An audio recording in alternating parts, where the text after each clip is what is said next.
Banjir dan longsor yang terjadi di 3 provinsi yakni Aceh, Sumatera Barat, dan Sumatera Utara menewaskan 72 orang. Upaya penyelamatan terhadap sejumlah warga yang terjebak banjir dan longsor terus dilakukan oleh tim SAR gabungan.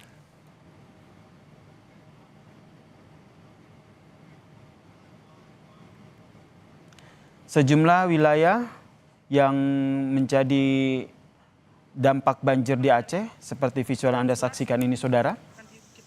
Ini adalah bagaimana upaya yang dilakukan oleh TNI Gabungan yang membantu warga yang terjebak banjir di Desa Puntayut dan juga Desa Monasah Pulo, Kecamatan Sawang, Kabupaten Aceh Utara. Anggota TNI mengevakuasi warga yang terjebak, saudara. Pasien rumah sakit patah tulang, lansia dan juga balita dievakuasi ke tempat yang aman menggunakan perahu karet. Penyelamatan ini, saudara, dilakukan secara hati-hati karena arus banjir yang masih deras. Saat ini sedang berjuang.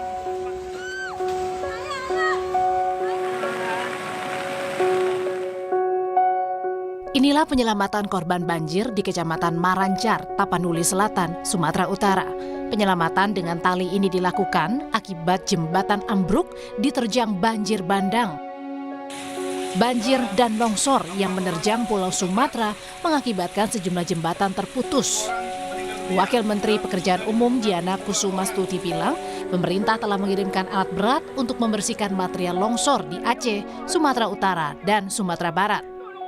4 jembatan yang terputus yang ada di Aceh, dan kemudian juga ada di Sibolga dan Tapanuli Tengah yang sampai dengan saat ini ada 20 titik longsor yang kami sendiri juga belum bisa mengidentifikasi karena kami belum bisa masuk sampai ke Sibolga. Mengirimkan beberapa alat-alat berat untuk membersihkan longsoran di Aceh maupun di Sumatera Utara maupun di Sumatera Barat.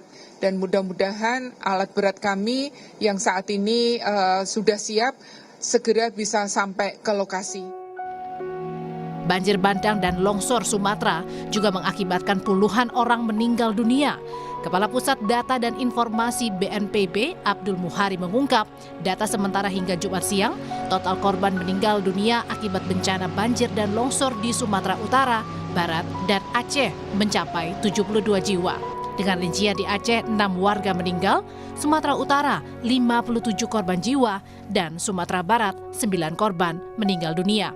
Di Tapanuli Tengah itu ada 34 meninggal dunia, Tapanuli Selatan ada 13, Pakpak 1, Tapanuli Utara 5, dan Humbang Hasundutan ada 4. Di Sumatera Barat, kemarin sore dilaporkan oleh Wakil Gubernur ada 9 jiwa meninggal dunia. Untuk Provinsi Aceh secara total ada 6 korban jiwa meninggal dunia serta 11 korban lainnya masih dinyatakan hilang.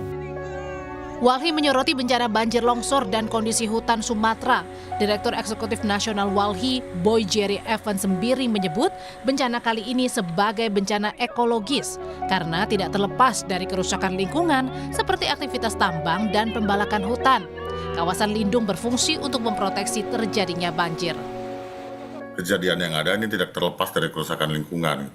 Jadi batasan planetnya atau daya dukung, daya tampung lingkungannya itu rusak karena aktivitas legal maupun perizinan yang dibuat oleh negara, ya, diterbitkan untuk beberapa perizinan seperti tambang, hutanan, perkebunan kelapa sawit. Terjadi apa? Longsoran kayu atau longsoran apa yang bisa menerobos sampai jauh lebih besar. Karena kan konteksnya kawasan lindung itu sebenarnya dia memproteksi, ya, memproteksi wilayah-wilayah yang rawan bencana atau wilayah-wilayah yang secara tata ruang seharusnya nggak bisa diterbitkan izin atau dijadikan kawasan khusus lah gitu. Pemerintah hingga hari ini terus berupaya membuka akses sejumlah daerah yang terisolir akibat banjir dan longsor. Selain mencari korban hilang yang belum ditemukan, pemulihan juga mencakup menyiapkan jaringan listrik dan telekomunikasi. Tim Liputan, Kompas TV. Untuk membahas bagaimana penanganan bencana banjir di Aceh, kita sudah terhubung dengan Wakil Gubernur Aceh.